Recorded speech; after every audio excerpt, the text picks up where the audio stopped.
بسم اللہ الرحمن الرحیم۔ اللہ کے نام سے شروع جو نہایت مہربان ہمیشہ رحم فرمانے والا ہے۔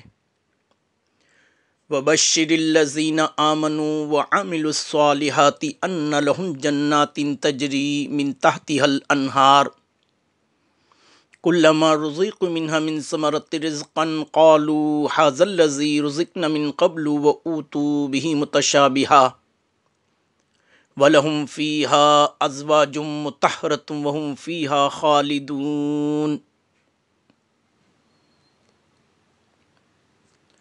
اور اے حبیب صلی اللہ علیہ وآلہ وسلم، آپ ان لوگوں کو خوشخبری سنا دیں جو ایمان لائے اور نیک عمل کرتے رہے کہ ان کے لیے بہشت کے باغات ہیں جن کے نیچے نہریں بہتی ہیں۔ جب انہیں ان باغات میں سے کوئی پھل کھانے کو دیا جائے گا تو اس کی ظاہری صورت دیکھ کر کہیں گے یہ تو وہی پھل ہے جو ہمیں دنیا میں پہلے دیا گیا تھا، حالانکہ انہیں صورت میں ملتے جلتے پھل دیے گئے ہوں گے۔ ان کے لیے جنت میں پاکیزہ بیویاں بھی ہوں گی اور وہ ان میں ہمیشہ رہیں گے۔